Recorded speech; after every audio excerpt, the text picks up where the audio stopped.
Alô, Fernando Belchior mais uma vez aqui com vocês para falar sobre marcenaria fina. Hoje a gente vai conversar sobre um assunto que parece óbvio que não é. Qual assunto é esse? As bancadas de marceneiro. Pessoal, por que a gente precisa de bancada de marceneiro? Porque a gente precisa de um equipamento que nos dê segurança, conforto, qualidade e produtividade. Pense no que a gente faz normalmente num serviço de marcenaria. Em geral, a gente está com as duas mãos ocupadas.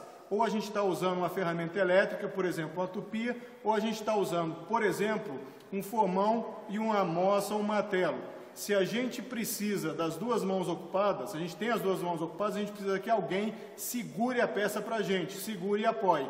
Quem é o equipamento que faz isso? É a bancada de marceneiro, ok? Muito bem. Como é que a gente atinge, esses resultados de segurança, conforto, qualidade e produtividade? A gente tem que pensar que a bancada é aquela que funciona melhor para a gente. A bancada é quase um equipamento pessoal, tá? Porque ela depende do seu físico, ela depende do que você faz, ela depende de como você faz, tá? Então, se você é mais alto ou mais baixo, se você é mais forte, menos forte, se você faz, por exemplo, móveis, ou se você faz armários, se você faz miniaturas, se você usa mais ferramenta manual ou ferramenta elétrica, tudo isso vai influir em como deve ser a sua bancada. E também uma coisa importante, a localização da sua bancada. Que espaço você tem para colocá-la, a iluminação que você vai ter para o teu trabalho, tudo isso vai dizer a cara que vai ter a tua bancada. Perfeito? Muito bem. Vamos examinar algumas características importantes da bancada. Vamos lá. Dimensão. Primeiro, a altura da bancada. Existem duas regras para você, são regras do dedão, para você estabelecer a altura da sua bancada. Uma é a seguinte: você fica de pé, estica o seu braço ao lado do corpo e aí a sua mão espalmada para baixo você mede a altura, tá? Essa é uma regra que é muito usada nos Estados Unidos e no Canadá para determinar a altura de bancada. Eu prefiro usar a regra da plana. Você de pé pega a plana e vê em que altura você mantém a plana e você se sente confortável em como ela está na sua mão para trabalhar. Do solado da plana para baixo, essa deve ser a altura da sua bancada, ok? Largura. As bancadas de marceneiro, as bancadas tradicionais, elas têm em geral de 70 a 80 centímetros de largura, aí incluso o coxo da bancada. A gente vai mostrar uma bancada com coxo para vocês entenderem o que é.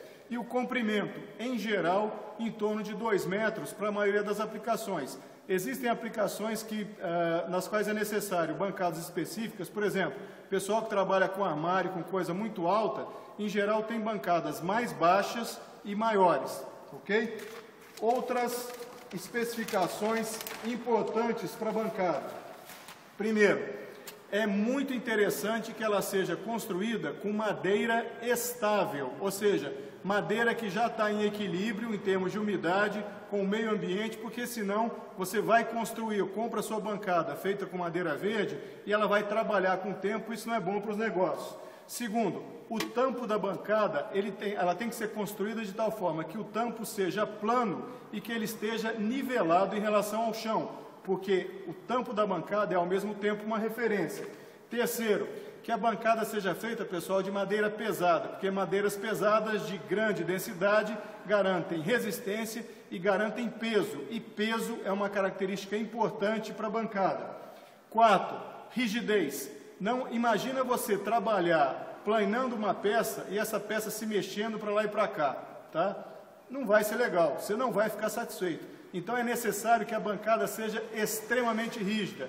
Isso é conseguido como? Primeiro, com um peso grande, em geral acima de 100 quilos, e segundo, com um travamento bem feito da estrutura, tá? Se você tem uma bancada cuja estrutura está bem travada, mas que não é muito pesada, você pode resolver isso travando a sua estrutura no chão, por exemplo, chumbando a tua bancada contra o chão. Quinto fator, armazenamento. A gente pode ter na bancada bancadas com coxo, tem gente que não gosta, tem gente que gosta, para você colocar as suas ferramentas para evitar que elas caiam enquanto você está trabalhando, e você pode também ter uma outra área de armazenamento que em geral fica embaixo da bancada para você colocar ferramentas que você usa com mais frequência. Transportabilidade. Seja porque para você transportar a sua bancada de um lugar que você mora para outro ou para regiões de trabalho, é interessante que a sua bancada seja transportável, ou seja, que de alguma forma você possa desmontá-la para levá-la de um lugar para outro. A bancada que a gente vai mostrar hoje, ela tem essa característica. E por fim, moças. Moças são os equipamentos que fazem aperto nas peças para mantê-las firmes, né, quietas na bancada enquanto você trabalha. Em geral, as bancadas de marceneiro têm dois tipos de moça, a moça de topo e a moça lateral. A gente agora vai mostrar uma bancada e aí vocês vão ver esses dois tipos de moça em ação, ok? Bem, pessoal, essa aqui é uma bancada tradicional de marcenaria, tá? É um modelo que tem aproximadamente 200 anos de idade, esse design, né? Esta bancada tem 66 centímetros de largura, 2,10 metros de comprimento, 88 centímetros de altura. O tampo dela é um tampo de boa planicidade, tá? Vocês podem ver aqui, certo? E é um tampo também bem nivelado, tá? O nível dele praticamente perfeito, muito pouca variação, ok? Muito bem. Essa bancada, ela tem uma estrutura muito boa, porque permite que a gente tenha duas características desejáveis, né? Essa estrutura é baseada nesse sistema dessas longarinas aqui, com essas cunhas de travamento. Com isso, a gente consegue, primeiro,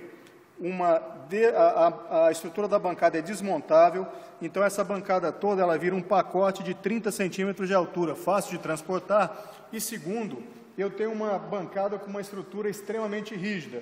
Eu não sou um cara leve. Aqui, ó, estou tentando mover a bancada, balançar, eu balanço e a bancada fica me olhando, ok? Essa bancada, ela dispõe desse coxo. Tem muita gente que não gosta de coxo, porque acha que é só um lugar de juntar poeira. Tem outras pessoas que gostam, porque permite o armazenamento de ferramentas sem que elas tenham risco de cair. Esse coxo, ele tem aqui um furo para remoção de poeira. Ele tem 23 centímetros de... tem largura de 23 centímetros, isso mesmo, e uma profundidade de 7 centímetros, tá?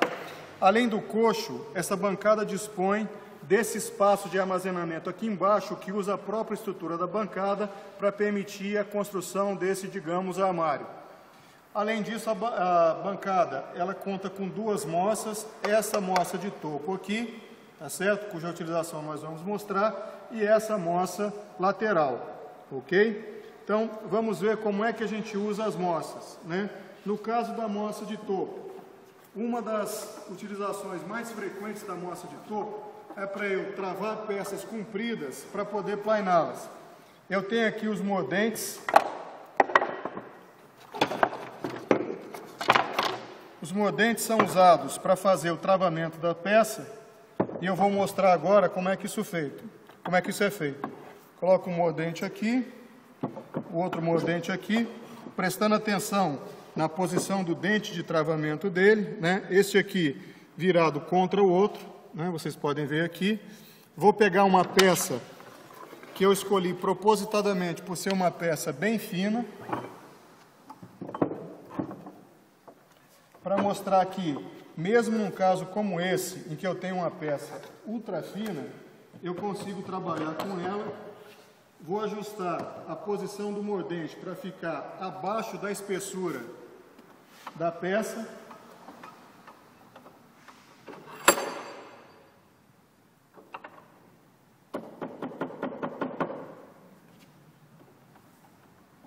Fiz o travamento da peça e vocês podem ver, está aí tirado, né? Um shaving, uma lâmina, né?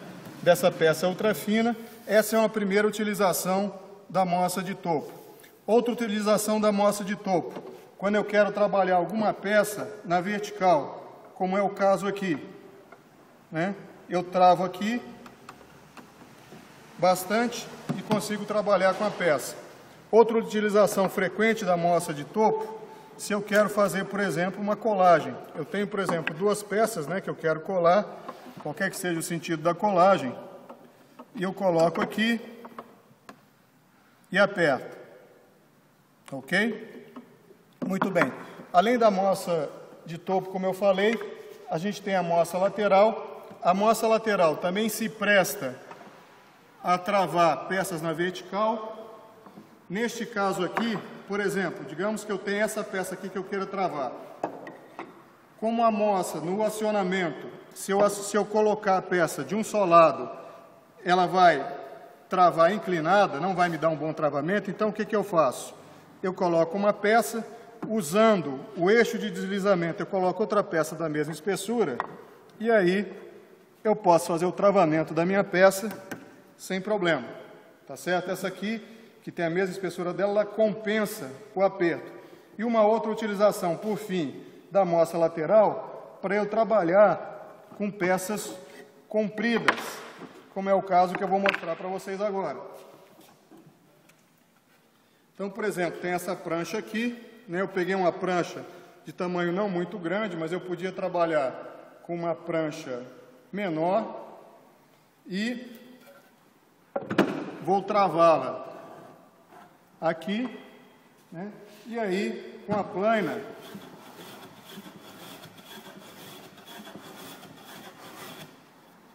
eu faço o mesmo trabalho de desbaste.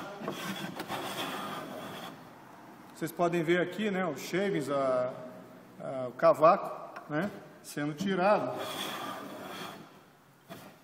né, da mesma forma, perfeito? O cavaco, né, e essa é outra utilização da moça lateral, ok? Muito bem.